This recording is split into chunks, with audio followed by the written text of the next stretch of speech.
Ravens Steelers. Next game I want to hit here. The Pittsburgh Steelers come away victorious 18-16 in this matchup. Another very close divisional matchup between these two teams. We'll take a look at the Pittsburgh Steelers' top 5 graded players in this one since they got the win. Linebacker Peyton Wilson, number 1 on the list. Rookie standing out, baby. 92.4. Cornerback Joey Porter Jr. with an 86.4. Defensive tackle Cameron Hayward with an 85.7. Tight end Darnell Washington with an 84.8. Linebacker Patrick Queen had a hell of a day, a 79.3. Quarterback Russell Wilson with a 61.3 in this game. On Baltimore's side of things, linebacker Roquan Smith. Big linebacker day. I feel like, AFC North divisional matchbacks, just linebackers. Throwback football. They're at the top of the list. 18-16, of course. Yeah, honestly, from the scoreboard alone, you could have figured that the linebackers played well in this one. Roquan Smith at the top of the list for the Ravens, 83.8. Cornerback Tre'Davious White with an 81.8. Safety Kyle Hamilton with a 78.8. Safety Ardarius Washington, a 73.0. And then tight end Isaiah Likely with a 70.1. Lamar Jackson in this game, a 63.7. Dalton, what do you got here with this one? You didn't mention there. We had a revenge game alert. From Patrick Queen? Absolutely. Oh, okay. Absolutely. Yeah. I mean, I'm going to talk about Patrick Queen. Patrick Queen's my most impressive. I can just hit it. If you wanted to, I could go there. Patrick Queen, 79.3. We got a revenge game here. Patrick Queen, revenge game, 79.3 overall grade, 80.5 coverage grade, 0 missed tackles, led the team with 10 tackles. So that was a good performance for him. Obviously, talked about the forced fumble as well. It was just a really good game for him. He was flying around. He was very motivated. Felt like he was all over the field. And then obviously Peyton Wilson as well next to him, the rookie, playing very, very well too. So Patrick Queen was just my most impressive player. So I was going to shout him out anyway. And you mentioned the biggest play he made of the day, that forced fumble before the end of the half that got the Steelers another field goal, which I'll get to also. But this game, I think a lot of it was about being played at the tempo the Steelers wanted it to, because they're still, whoever's at quarterback, they're a defensive team that wants to beat you up and get in these low-scoring games. And we got to be real. The Ravens made a lot of mistakes in this game. Derrick Henry fumbles on the first drive. That leads to a Steeler field goal. The Isaiah Likely fumble that Queen forced. That leads to a field goal. Justin Tucker missed 2 of his own field goals in the first half, right? The Peyton Wilson interception late in the game, that was just an incredible play. And it wasn't, we don't even have it down, I don't believe, as a turnover-worthy play, because it wasn't that bad a throw. It was a little short, but the way he fought for that football, that interception. No ACLs. With no ACLs. With no ACLs.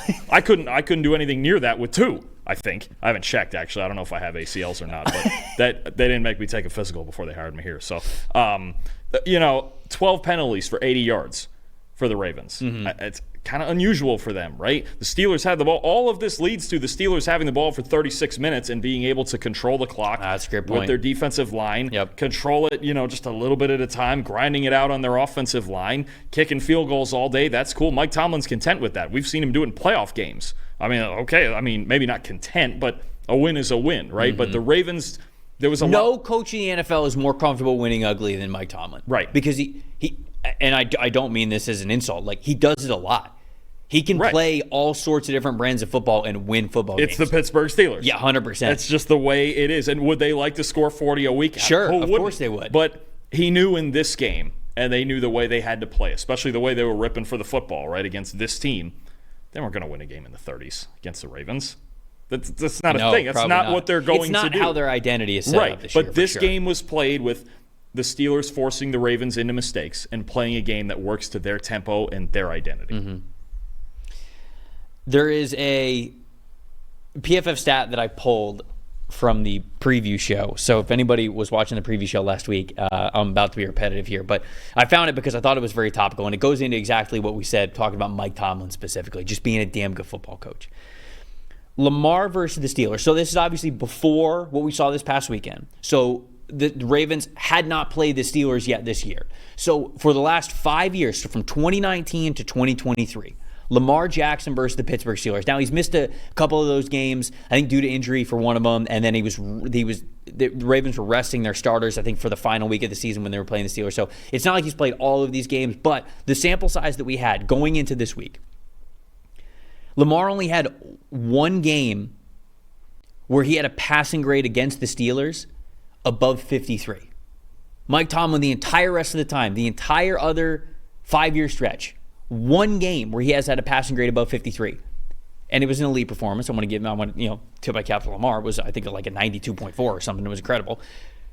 He also had one game with a passing grade below 40 against the Pittsburgh Steelers. 2 games in the 50s, and then the passing grade yesterday, 57.0. I think another nugget here is that when you look at these teams, his 60.6 passing grade against the Steelers over the last 5 years, cumulatively, is the second lowest passing grade versus any opponent that he has played multiple times. The only team in which Lamar has a lower passing grade is against the Kansas City Chiefs. That's it. And then a 57.0 passing grade yesterday, that only brings that number down because it was a 60.6 average. Now you're bringing that game down a little. All that to say, Mike Tomlin plays Lamar Jackson so well. Nobody plays Lamar Jackson well.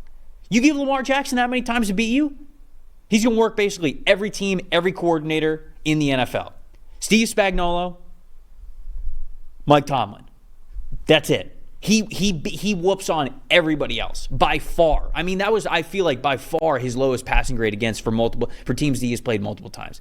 And the Steelers just know how to make this guy so uncomfortable. You talking about playing a brand of football that the Steelers wanted to play, certainly all game long and on the offensive side of things, they know how to make Lamar incredibly uncomfortable. There were throws in yesterday's game where we're watching the game, we're like, Lamar doesn't miss that. Certainly not this year doesn't miss that.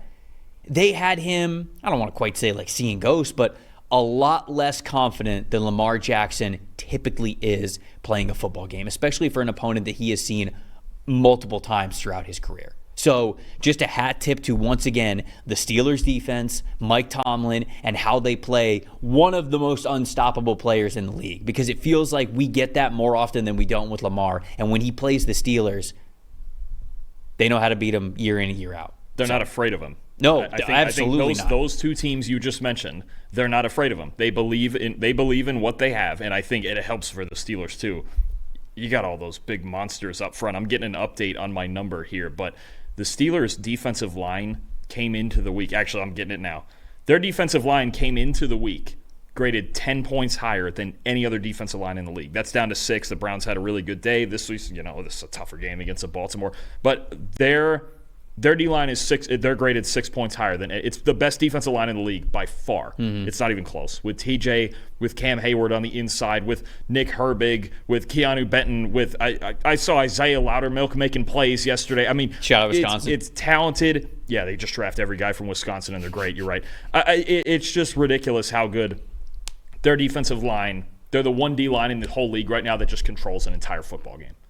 It's amazing what they do, and I think that's a big piece of it when you still talk about the Ravens' offensive line. It's gotten better lately, but I don't know that it's an elite unit yet. They're still figuring some things out with some newer starters and shifting things around.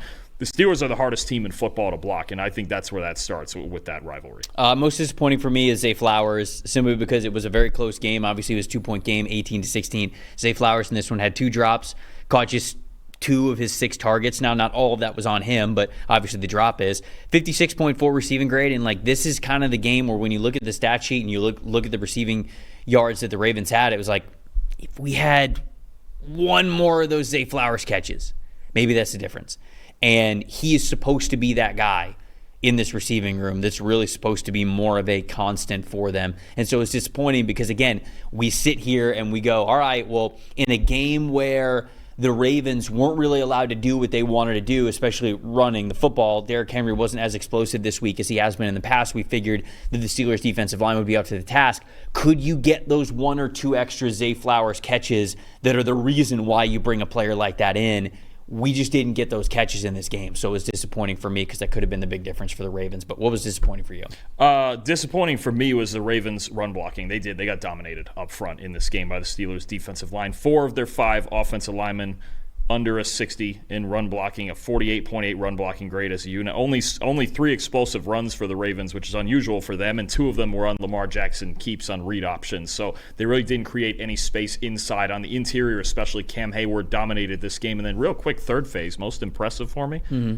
Well, Steelers have one of the best kickers in football. It has to be Boswell because they scored 0 points without him. 6 for 6. 3 for 3 from 50 plus. I mean, he's making big kicks in a place that's notoriously hard to kick in as well. Pittsburgh's one of the hardest places to kick in the league. 29 of 30 this year, Trevor, and he's our second highest graded kicker for the season behind Brandon Aubrey, who's playing tonight, obviously. But in 9 of 10 from 50 plus, Chris Boswell is a weapon. And, well, let's be real. He was their best offensive weapon in this game, you could argue. I mean, that's a big-time performance. I actually love the quote from Mike Tomlin after the game. I don't know if you saw this. He said someone asked him about Boswell and having a weapon like that, and he goes, yeah, I'm kind of sick of him winning special teams player of the week because I want to score touchdowns. He's like, he goes, he's going to win it again this week, and I kind of don't want him to win it because that means we're kicking too many field goals, and that's just how Mike Tomlin is. But I thought that was a great quote. But really, Boswell making all those kicks, again, in a hard place to kick in, and he does it week in and week out. One of the best kickers in football and accounted for all their points in this game. Drake in the chat's asking, how is Justin Tucker not the most disappointing? He could have been. Missed another 2 kicks in this game, and Justin Tucker just is not the kicker that he used to be. This is going to be a question come playoff time. Well, Father Time it has come for Justin Tucker, and it's sad, but Gordon McGinnis, who is a Ravens fan, who works at PFF, he was saying at the beginning of the game, and I hadn't thought of this until he pointed it out, he's like, I think Tucker doesn't have the leg strength anymore, so he's pulling kicks.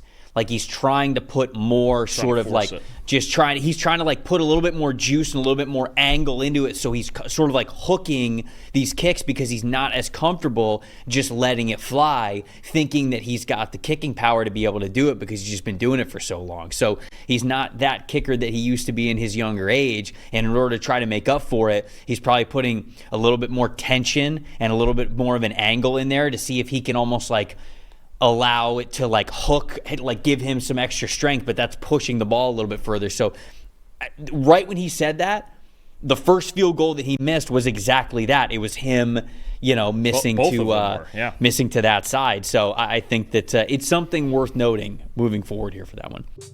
Thanks for watching, everybody. Make sure you like and subscribe the video. And if you don't have a PFF Plus subscription, you can get one to see all the premium stats that we talked about here on the show, plus the expert betting and fantasy advice over at subscribe.pff.com. The description is also right below. So if you are not a PFF Plus subscriber, you can become one today.